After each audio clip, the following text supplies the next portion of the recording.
Bismillahirrahmanirrahim. Assalamualaikum warahmatullahi wabarakatuh.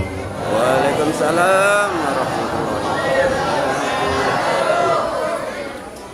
Alhamdulillah alladzi asra bi'abdihi laylan minal masjidil haram ilal masjidil aqsa.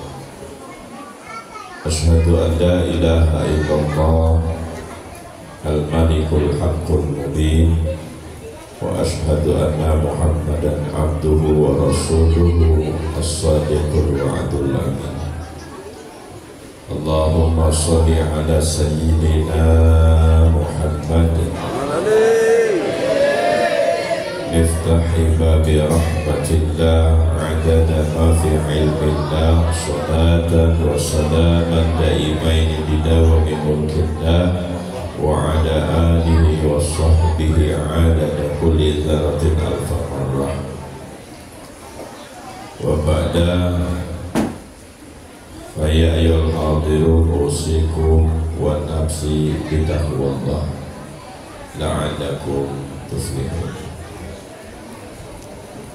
Yang saya muliakan, yang saya ta'zimi para alim ulama, para kiai, masyayikh, tuan guru yang hadir pada majelis malam hari ini, tokoh masyarakat, sesepuh bini sepuh yang hadir pada malam hari ini, unsur pemerintahan dari pihak kelurahan yang tadi telah menyampaikan sambutan yang saya hormati.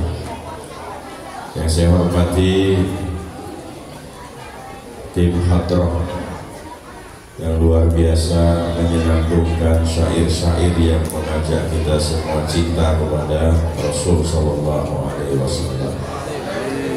Sahabat-sahabat Banser yang siaga senantiasa 24 jam melayani umat Kanjeng Nabi Muhammad sallallahu alaihi wasallam. Hadirin wal hadirat jamaah Masjid Al Hidayah yang dirahmati Allah Subhanahu wa taala. Alhamdulillah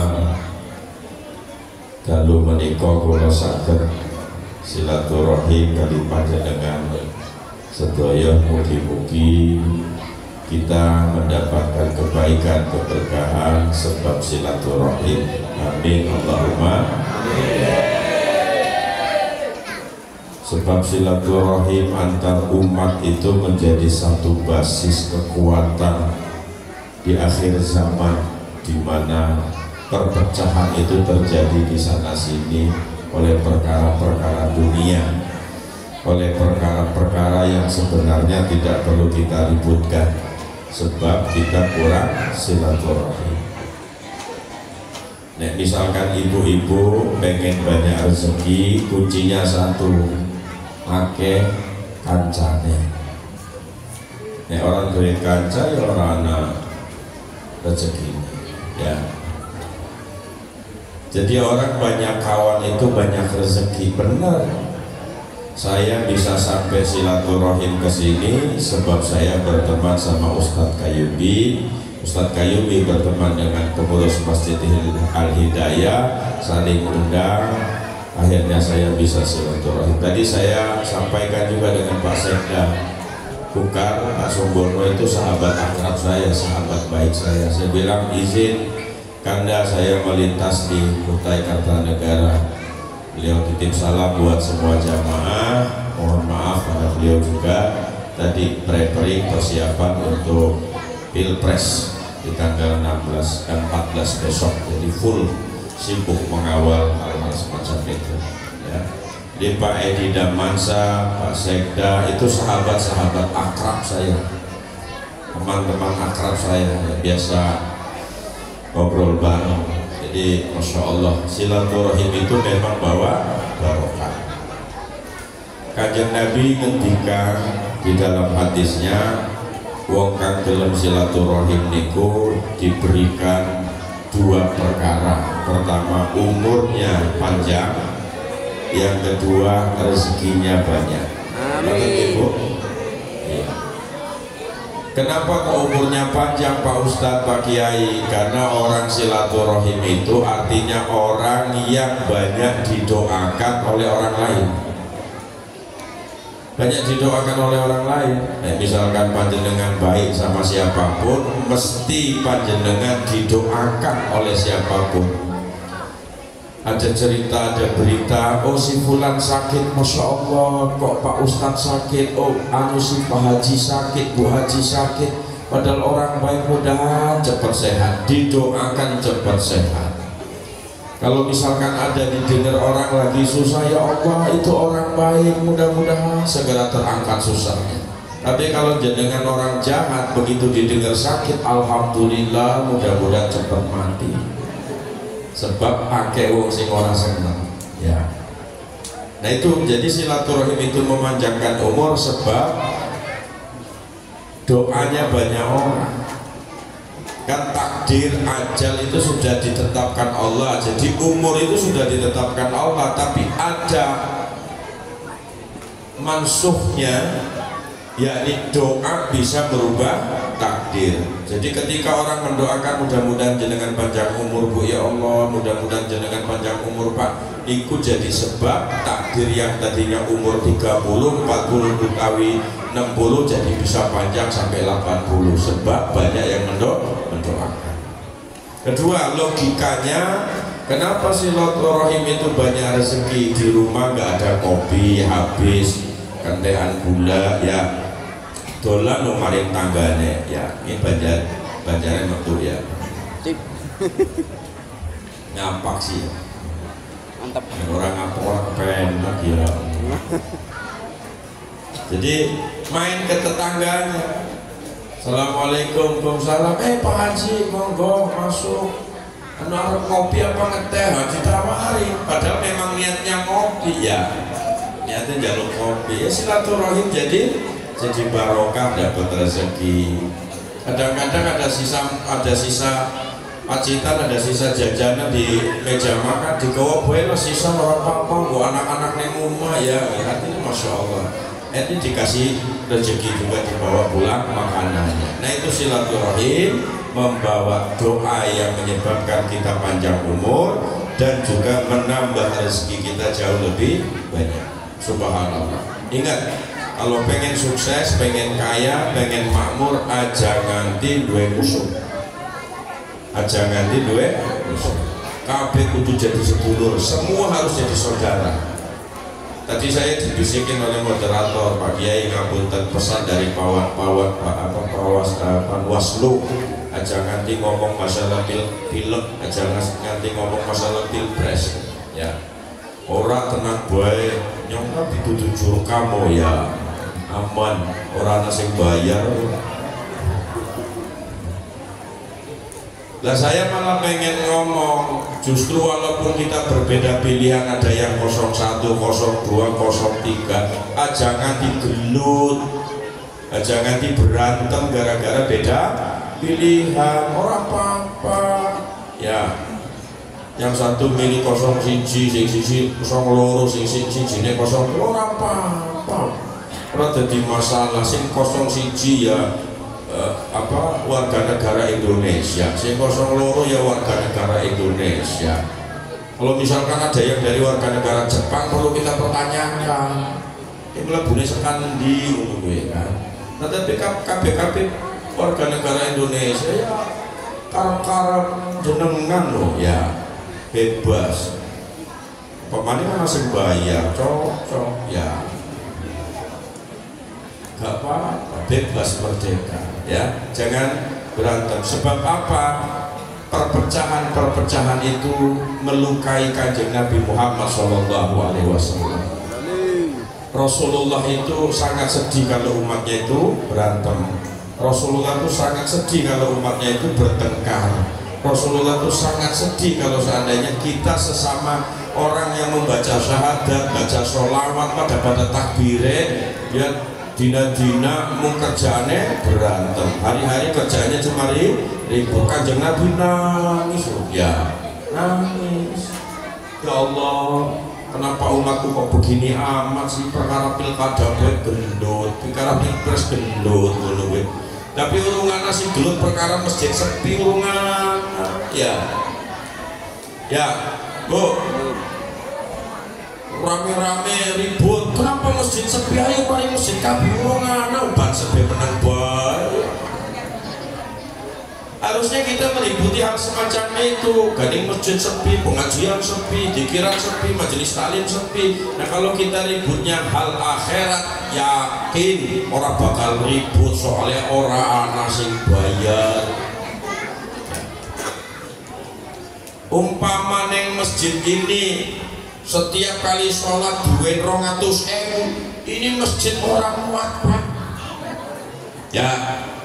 Anu misalnya Pak Lurai ngendika siapa be warga dekatnya Masjid Al Hidayah saben sholat 5 waktu duit 200.000. Wah, antri asli.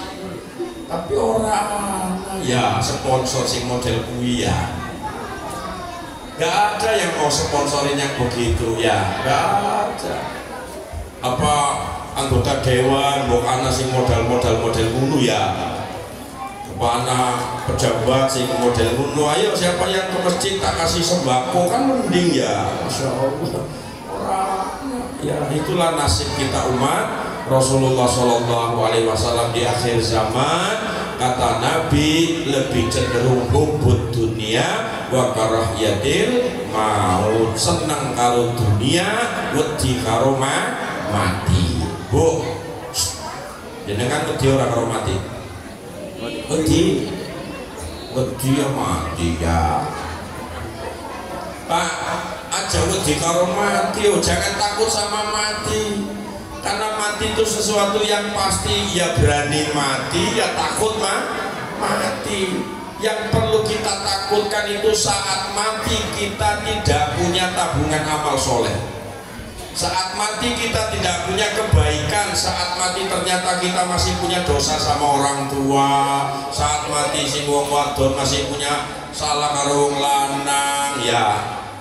Kan kalau perempuan salah kan orang rasa ya. Apa nih bener bae wong wadon kan ngono kuwi ya Pak. Ya. Ini bangsa kan gagah-gagah nganggo jaket model tentara. Disentak karo bojone kisun ya.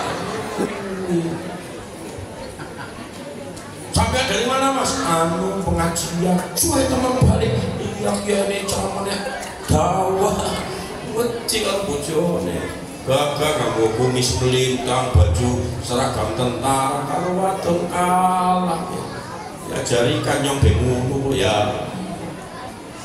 Nah Bapak Ibu dirahmati Allah Subhanahu Wa Taala, inilah potret umat akhir zaman. Maka di awal ini saya mengajak aja nganti perkara beda pilihan presiden gendut berantem musuhan, sebab niku melukai kanjeng Nabi Muhammad Sallallahu Alaihi Wasallam. Perintahnya Allah Subhanahu Wa Taala di dalam Al-Quran, wa'tasimu bihablillahi jami'an wa la tafarraqu.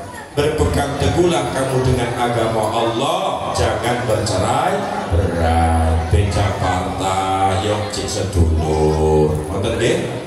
Beda pilihan cek sedulur. Pokoknya duluran baiklah, jangan digendut ya. Jangan. Kapindo.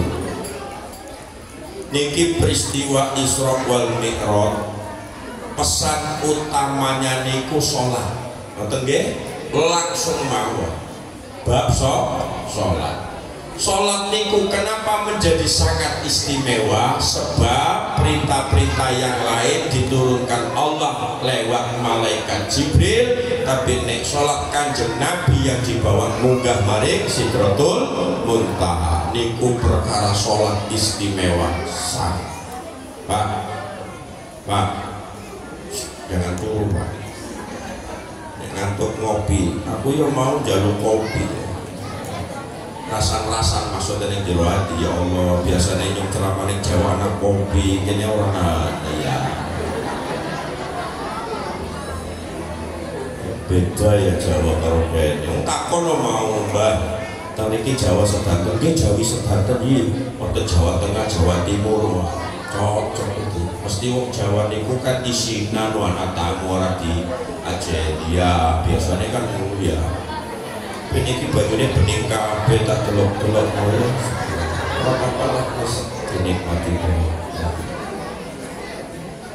Jadi perkara sholat, istimewanya sholat pertama itu tidak diperintah turunnya ayatnya, turunnya perintah orang melalui malaikat Jibril, tapi langsung Kanjeng Nabi yang diangkat ke Sidratul Muntaha menerima perintah sholat. Rukun Islam mana bira? Ada 5 ya. Nomor 1 syahadat, kaping loro, kaping telu apa makan, kaping papat puasa. Ini puasa terus, syahadat, sholat, zakat, puasa, haji ya. Artinya rukun apa Pak? Artinya rukun apa?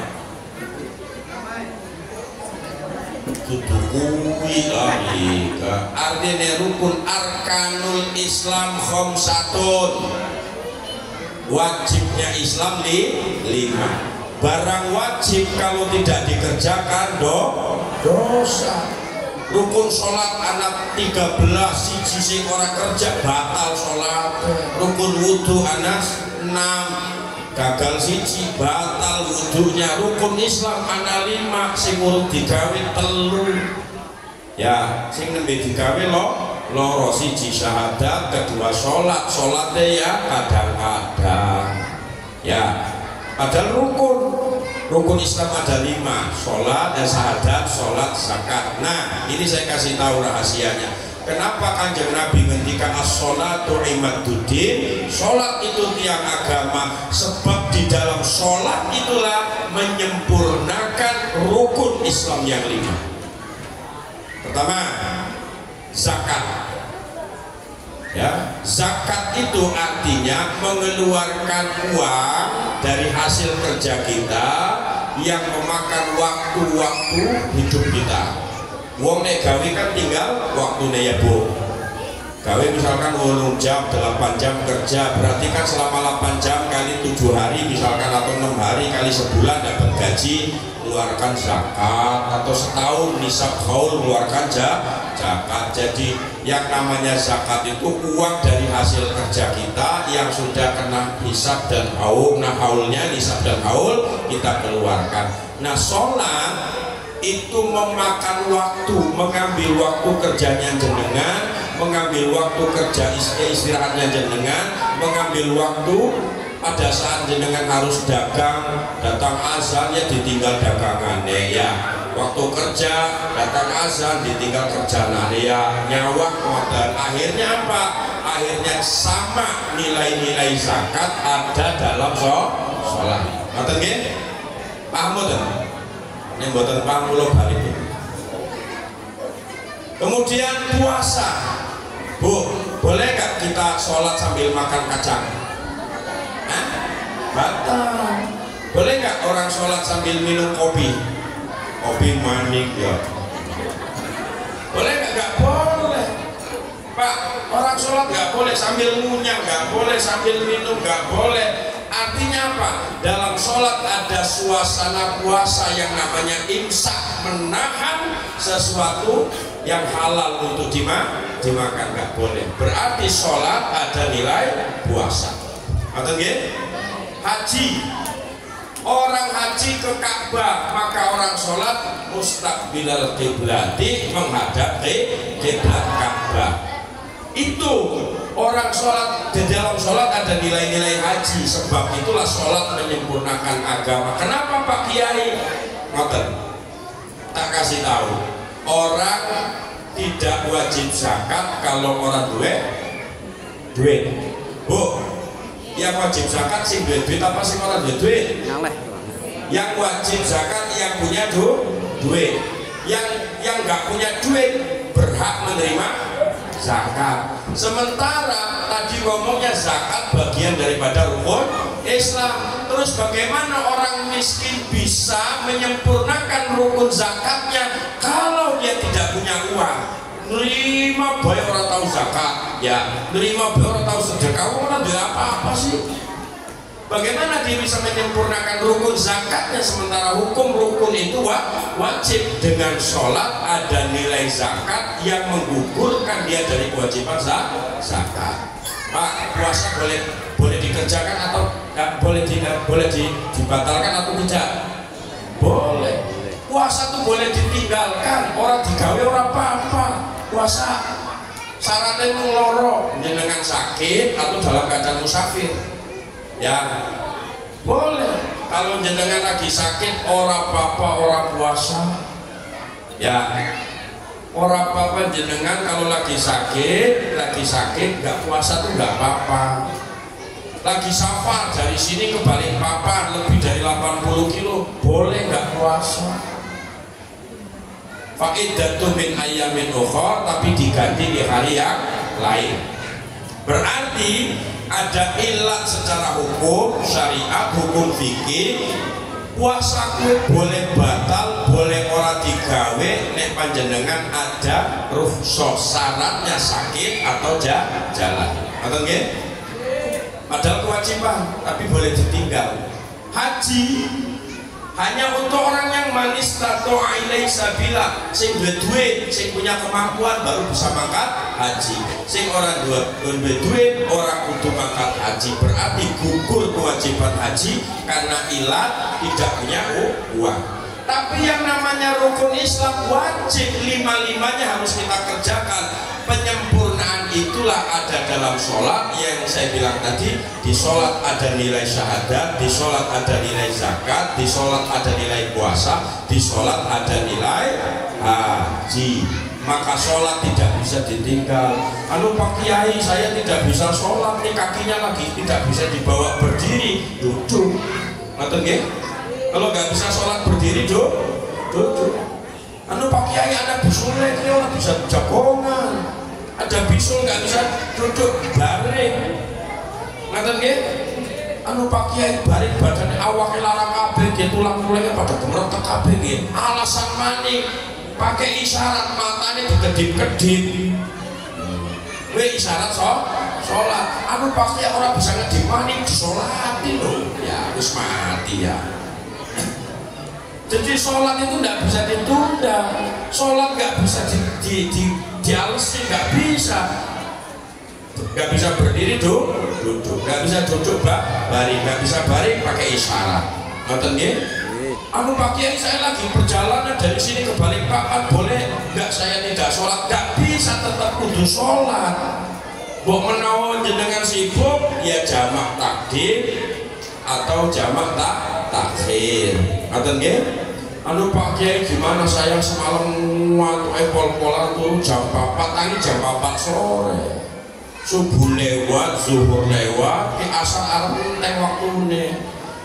Pimen kiye maksudnya? Nah, kalau misalkan ketiduran, kita tidur dari jam 4 bangun jam 4, tidak juga boleh ditinggalkan sholatnya, tetap wajib dikerjakan.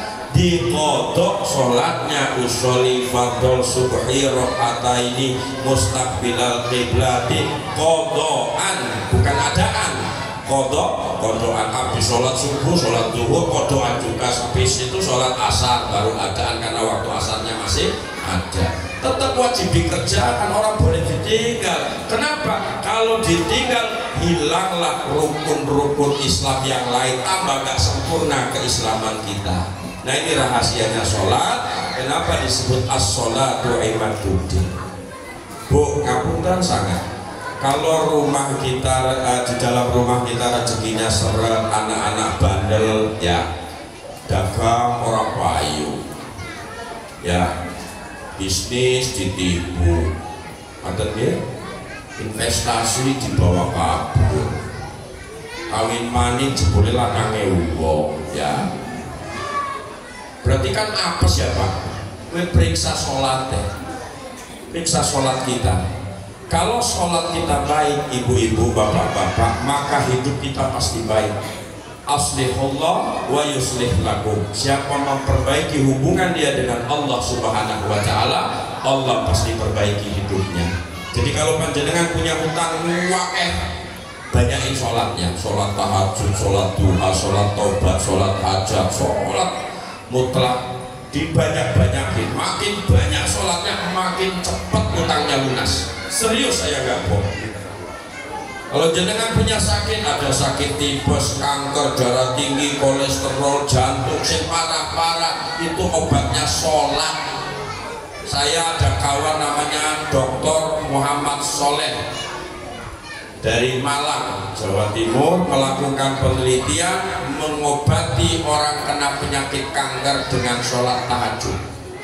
Jadi dikumpulkan 40 orang yang lagi kena penyakit kanker, diajak sholat setiap malam dengan sholat tahajud. Masya Allah, yang tadinya stadium 3 menurun jadi stadium 3, turun 2, bahkan ada yang sembuh. Kenapa? Ini rahasianya. Saya S1 S2 saya psikologi, Bu. Saya belajar tentang ilmu neurologi, ya. Jadi di dalam otak kita ini ada amigdala, ada korteks, ada bagian-bagian, ada partisi-partisi di otak kita ini. Nah, ada satu di amigdala itu, dia kalau dialiri oksigen yang dibawa oleh darah, maka dia akan melahirkan imunitas yang menghajar semua penyakit-penyakit berat di dalam tubuh kita. Cuma anehnya, korteks ini tidak bisa dialiri oleh darah dalam keadaan normal kayak kita sekarang. Kita jengking, kita nungging, nggak bisa. Darahnya yang oksigen yang dibawa oleh darah hanya bisa dialiri pada saat orang itu sujud sama Allah Subhanahu wa Ta'ala. Penelitian ini diterapkan oleh pendeta. Pendetanya coba sujud, orang bisa. Ini kelebihannya sholat. Ternyata kenapa Rasulullah SAW tidak pernah sakit seumur hidup? Sebab Rasulullah menjaga sholat. Sholat itu ada darah yang membawa oksigen mengalir ke amigdala otak pada saat sujud, dan dari situlah lahir imunitas yang menghidupkan kembali antibodi tubuh kita, baik pankreas, jantung, ginjal, semua liver, semuanya diaktifasi lagi oleh imunitas itu, maka antibodi melawan seluruh penyakit-penyakit yang ada. Sebab akeh sujud, akeh sholat. Subhanallah. Jajal, Bu, dicoba. Misalkan jenengan sakit kepala, nyun, tapi periksa dulu nih sakit kepalanya sebab sakit apa orang ada duit, itu beda ya. Orang ada duit lah, ya lo ya.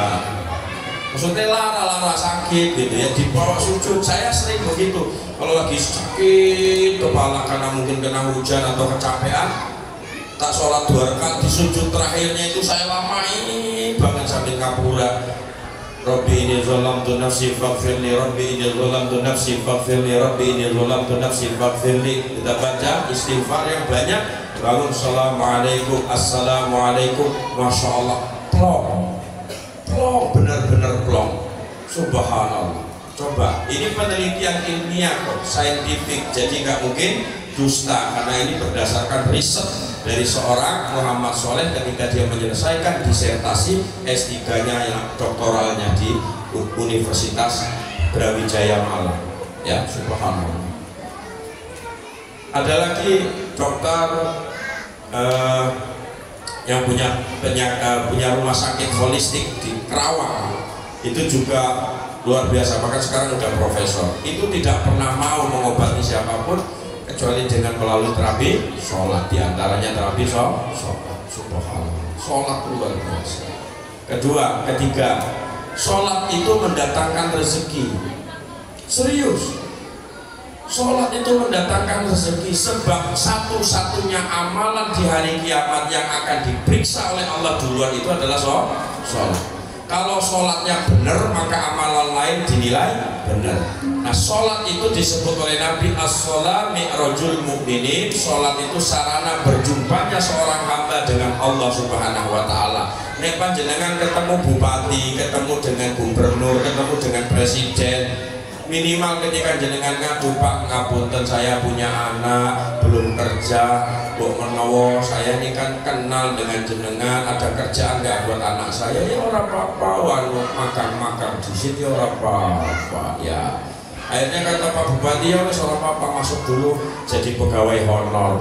Kenapa kok bisa? Sebab kenal loh. Nek orang kenal ya orang bakal ditawarin kerjaan, gak bakal. Tapi karena kenal, karena sering dekat, sering datang, sering sowan, akhirnya akrab.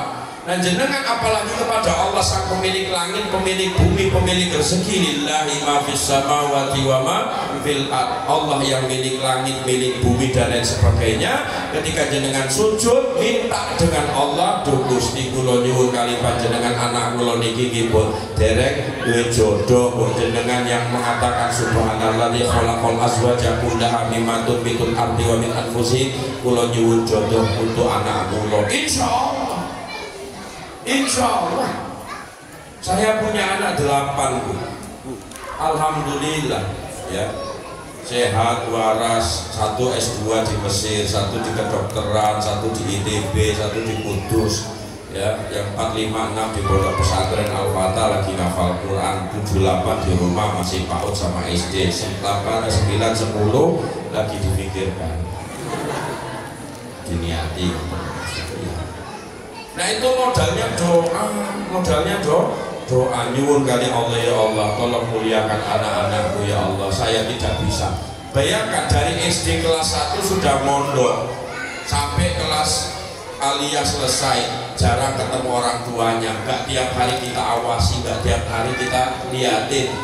Bagaimana kita bisa menjamin keselamatannya?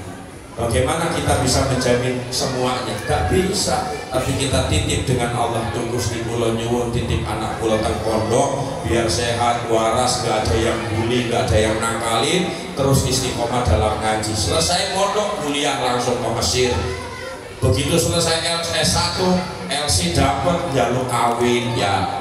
Lebih kakak pengen kawin ya kawin dong akhirnya orang balik maning ya, lanjut S2 sama bojone neng Mesir. Padahal kita pengen ya ketemu lah, sudah 12 tahun mondok orang ketemu, mau nih Mesir S1 5 tahun, lanjut maning 4 tahun suwe temen ya, balik-balik bawa anak maning ya. Subhanallah. Tapi ya karena kita punya Allah, kenapa harus khawatir? Sujud yang banyak kepada Allah Subhanahu wa Ta'ala. Saya sebelum berangkat safari dakwah kemarin, anak saya telepon yang di kedokteran lagi, Bi, ada pembayaran ini, adik mau koas berapa? 15 juta. Ya harus makan orang begitu ya Pak, lu dibayar ke panitia ya.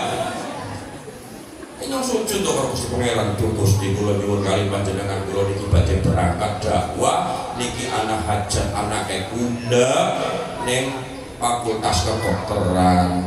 Alhamdulillah anak sing transfer 20 juta ya.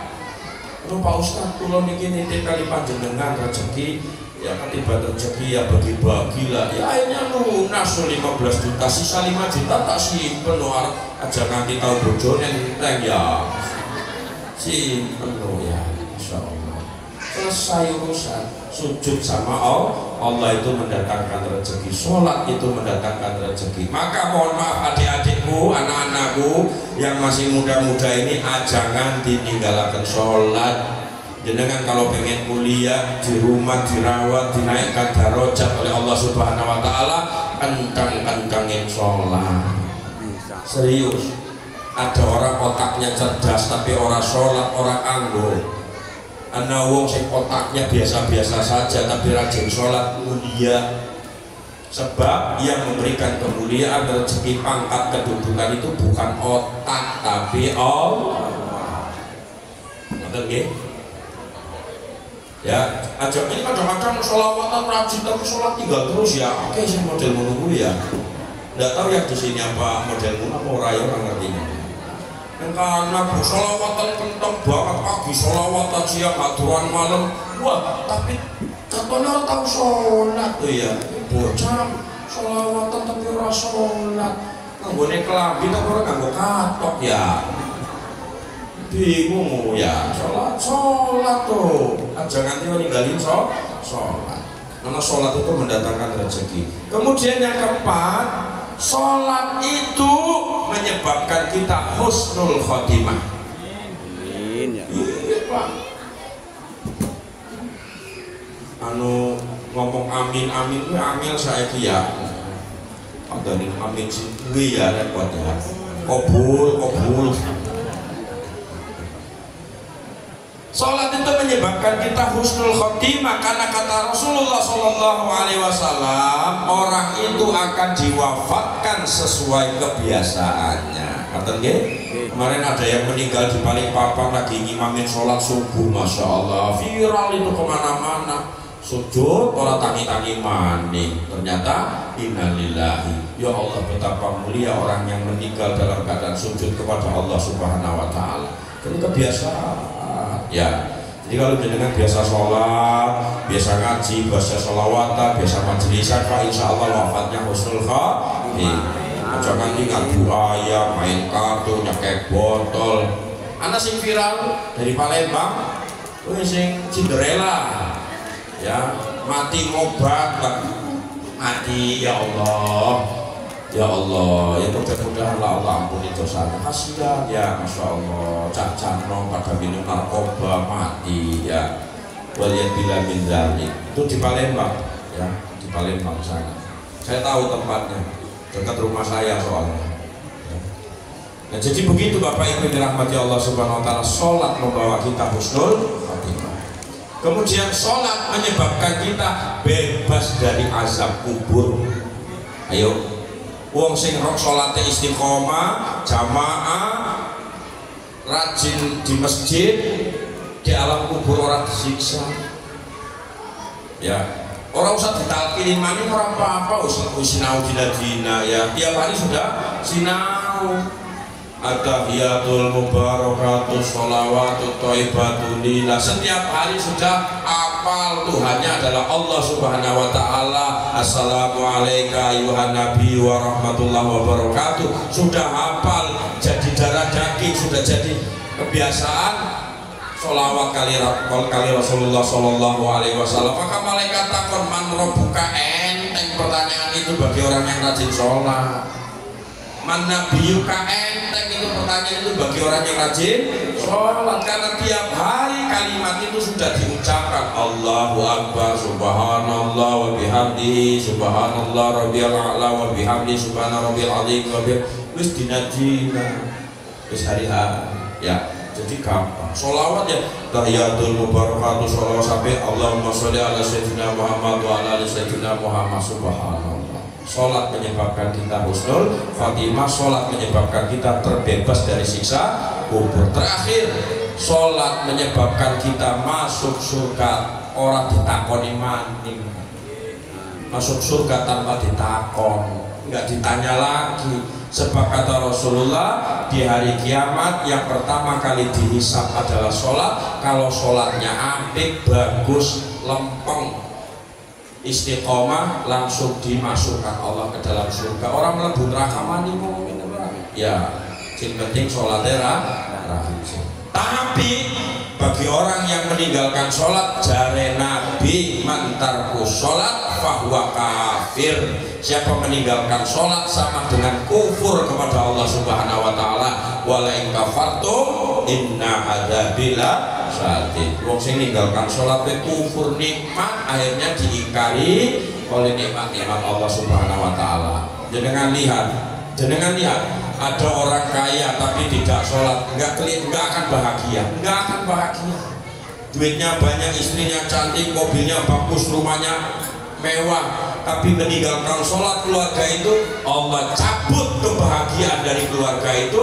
Mereka hidup dengan bayang-bayang semu, yang istri sibuk, yang suami sibuk, anak sibuk, orang tahu ketemu, sekali ketemu di kuburan ya, sekali ketemu di penjara, sekali ketemu ketangkep. Sebab dicabut Allah berkat, dicabut Allah bahagia. Tapi jenengan lihat, saya tahu cerita Gus Bahan itu punya santri yang cerdasnya lebih dari Gus Bahan, padahal masih SMP, anak Surabaya, ngaji ning Gus Bahan, cerdas semua, sudah hafal Quran, sudah hafal Sahih Bukhari, Muslim, sekarang sudah masuk ke Kutubus Sittah, ngusul sunan-sunan. Ternyata bapaknya cuma tukang beca di Surabaya. Bapaknya santri juga, kerjanya beca. Ditanya sama orang, Pak, kenapa kok kamu kerjanya beca? Dia bilang apa? saya harus memastikan bahwa makanan atau uang yang saya kasih ke istri dan anak saya itu betul-betul hasil keringat saya. Subhanallah. Maka anaknya jadi cerdas, pol-polan. Nah kita ini kan kecampur-campur, ada barang-barang, dan orang jelas. Kok ini duit sekacalek, ya orang jelas. Masya Allah. Barang atau sewu separuhnya haram, separuhnya halal, ya. Jadi makanya anak kita jadinya lempeng-lempeng ya. Orang jelas ya. Orang jelas. Aja tersinggung ya caleg ya, aja tersinggung. Bukan anak ya. Ya tapi kalau duitnya halal, insya Allah anak kita gampang ibadah Pak.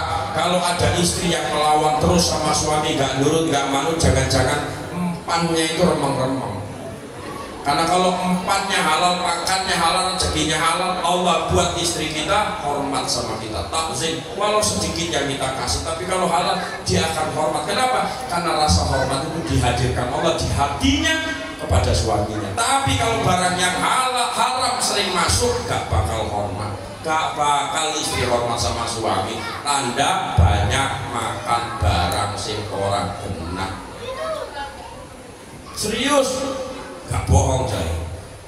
Ya, coba aja Bapak, kalau bulan puasa mana ada ibu yang ngamuk-ngamuk, lemes sih.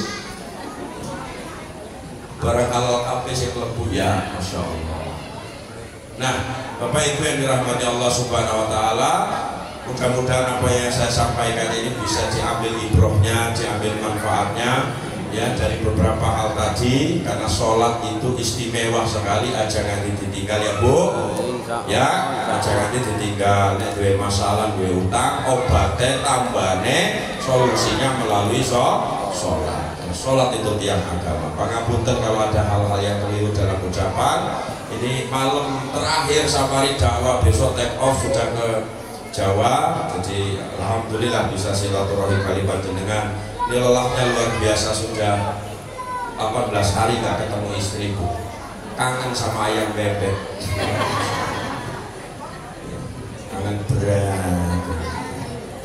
Kalau WhatsApp itu yang dikirim cuma lope-lope aja. Miss you, miss you, miss you. Ya, si istri kirimnya bukan balasannya miss you juga, dia kirim nomor rekening. Ya, jaluk duit. Waduh ya. Insyaallah. Betul surga, pangapunten ingkang kathah dan atawa ya kumajimain. Wallahu muwaffiq ila aqwamit thoriq. Assalamualaikum warahmatullahi wabarakatuh. Waalaikumsalam warahmatullahi wabarakatuh. Ya Allah, suruh doa, kopi belum keluar juga. Panitia mana? Ala hadirin ya wa kulinatin salihah wa ila hadratina bil Mustafa sayyidina wa habibina wa syafi'ina wa qurrati a'yunina wa maulana Muhammadin sallallahu alaihi wa alihi wasallam wa ala alihi wa azwajihi wa dhurriyyatihi wa qarabatihi wa sahabati Rasulillahi ajmain wa liqadha hajatina wa hajatikum ajmain min hawaijid dunya wal akhirah. Syai'un lillahi lana al-Fatihah. A'udzu billahi minasyaitonir rajim. Bismillahirrahmanirrahim. Alhamdulillahi rabbil alamin arrahmanir rahim maliki yaumiddin. Iyyaka na'budu wa iyyaka nasta'in. Ihdinas siratal mustaqim. Shiratal ladzina an'amta 'alaihim ghairil maghdubi 'alaihim waladdallin. Amin. Alhamdulillah rabbil alamin. Allahumma shalli ala sayyidina Muhammad wa ala alihi wa sahbihi ajma'in.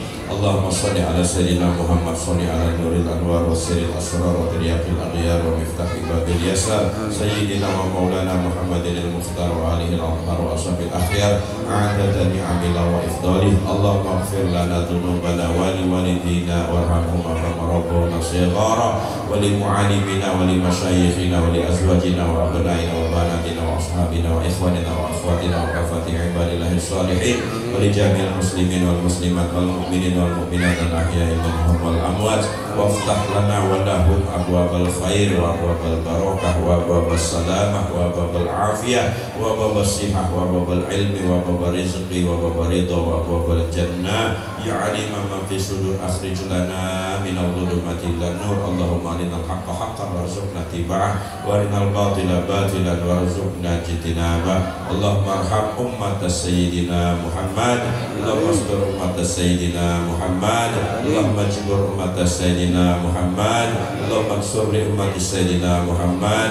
Allahumma ighfir li ummat sayyidina Muhammad. Ya salam salimna wa salim li ummat sayyidina Muhammad min masyariqil ardi ila magharibiha barriha wa bahriha ajma'in. Rabbana atmim lana nurana waghfir lana wa sabbit aqdamana innaka ala kulli syai'in qadir. Allahumma ij'alna wa ahlina min ibadika salihin. Rabbana atina fid dunya hasanah wa fil akhirati hasanah wa qina adzabannar. Wa sallallahu ala sayyidina Muhammad wa alihi washabihi wasallam. Subhana rabbika rabbil izzati amma yasifun wa salamun alal mursalin walhamdulillahi rabbil alamin. Maulaya salli wa sallim daiman abada ala habibika khairi khalqi kullihim ya Rabbi bil Mustafa balil maqasidana waghfir lana ma ma'adha ya wasi'al karami. Sallu ala Muhammad.